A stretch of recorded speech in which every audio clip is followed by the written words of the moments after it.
সংযুক্ত আরব আমিরাত দেশটিতে বহু বাংলাদেশি প্রবাসীর বসবাস। আর প্রবাসীদের কথা ভেবেই বাংলাদেশি বিভিন্ন ব্যবসা প্রতিষ্ঠান গড়ে উঠেছে এখানে। যেসব প্রতিষ্ঠানে গেলে আপনার মনেই হবে না আপনি নিজের দেশ ছেড়ে কয়েক হাজার মাইল দূরে অবস্থান করছেন। এমন একটি প্রতিষ্ঠানের খোঁজে আবুধাবির উদ্দেশ্যে আমাদের যাত্রা। সেখানে নাকি বাংলাদেশের নানা মুখরোচক খাবারের দেখা মেলে।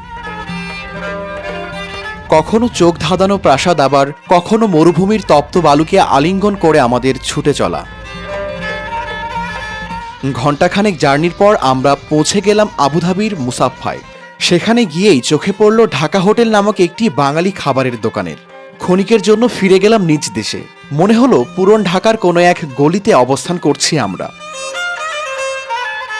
হোটেলে ঢুকেই চোখে পড়ল নানা পদের খাবার। দেশীয় ঢঙে রান্না করা এসব খাবার দেখে জিভে জল আসবে যে কারোরই। এখানে আসি, এখানে সবচেয়ে খানা মান বলো, খানাগুলি একদম ফ্রেশ এবং যত বাংলাদেশের আইটেমের খানা আছে সবগুলি খানা পাওয়া যায় এখানে। সবজি যেগুলি আছে বাংলাদেশে সবগুলি পাওয়া যায়, কাঁকরোল, কাঁচা কলা, পটল, এভরিথিং ইজ। কি নেই এখানে? ছোট মাছ থেকে সাগরের কোরাল, ভর্তা ভাজি থেকে মাছ মাংস, সবই মেলে ঢাকা হোটেলে। আর এসব দেশীয় খাবারের স্বাদ নিতে আরব আমিরাতের বিভিন্ন শহর থেকে বাঙালিরা ছুটে আসেন এই হোটেলে। দেশের যে সুস্বাদু খাবার সেটা আমরা পেয়েছি, কারণ বাংলাদেশের খাবারেরটা যে স্বাদ এই হোটেলে এসে আমরা খাবার খেয়ে সেটা উপভোগ করতে পেরেছি। এখানে চাহিদা হচ্ছে দেশীয় আইটেমগুলো, যেমন ধরেন আপনি ইলিশ মাছ, ছোটো মাছের আইটেম, কাসকি মাছ, লটিয়া মাছ, মলা, ঢেলা, ছোটো আইটেম যেগুলো আছে সেগুলো একটু চাহিদা বেশি। দেশীয় সবজির আইটেমগুলোর চাহিদা বেশি, ধরেন আপনি কাঁকরোল, পটল, ভেন্ডি, লোভিয়া যেগুলো আছে এই ধরনের আইটেমগুলোর চাহিদা অনেক বেশি।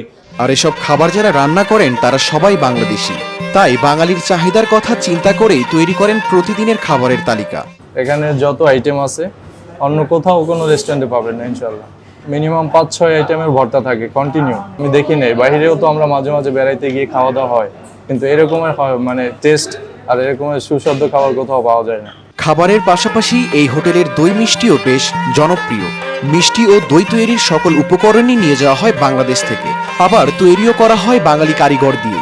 প্রতিদিন 50 কেজিরও বেশি মিষ্টি বিক্রি হয় এখানে। মিষ্টি খেয়েছি, দধি খেয়েছি, মনে হয়েছে যেন এটা বগুড়ার দধি খেয়েছি। খুবই সুস্বাদু, খুবই ভালো লেগেছে, এবং কি বাংলাদেশের যে সুস্বাদু খাবারের সেই স্বাদটা আমরা পেয়েছি।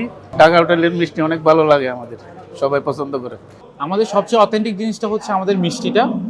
আমরা ফ্রেশ দুধের মিষ্টি বানিয়ে থাকি এখানে, আমরা কোনো পাউডার ইউজ করি না এবং ফ্রেশ মিল্কটা ইউজ করি, যার কারণে দেখা যাচ্ছে কি আমাদের ডেলি আলহামদুলিল্লাহ 40-50 কিলো মিষ্টি যায়, এবং প্রবাসীরা খুব ভালোভাবে এসে নিয়ে যায় এবং খুব সুনামের সাথে মিষ্টিটা ওরা নিয়ে যায়। 2011 সালে এই ঢাকা হোটেলের যাত্রা। শুরুতে এই হোটেলের নাম চৌধুরী হোটেল থাকলেও পরে ঢাকা হোটেল হিসেবে নামকরণ করা হয়। হোটেলটির স্বত্বাধিকারী মাহফুজুল হক চৌধুরী জানান, প্রবাসী বাঙালিরাই তার প্রধান ক্রেতার তালিকায়, তবে অন্যান্য দেশের অনেকেই খেতে আসেন এখানে। আমাদের মূলত Bangali customer, Indian customer, Nepali customer, অন্যান্য আদার্স কাস্টমারও হয়। তো আমরা যেহেতু ঘরোয়া পরিবেশে রান্না বান্না এবং আইটেমগুলো ফ্রেশ এবং দেশ থেকে নিয়ে আসি, দেশীয় আইটেমগুলো আমরা সার্ভিস করি, এই জন্য আমাদের কাস্টমার আলহামদুলিল্লাহ খুব ভালো। এখানে সব ধরনের কাস্টমারই আসে। তিনি জানান, ভোজনরসিক বাঙালিদের জন্য প্রতিদিনই খাবারের মেনুতে যুক্ত করা হচ্ছে নতুন নতুন সব আইটেম।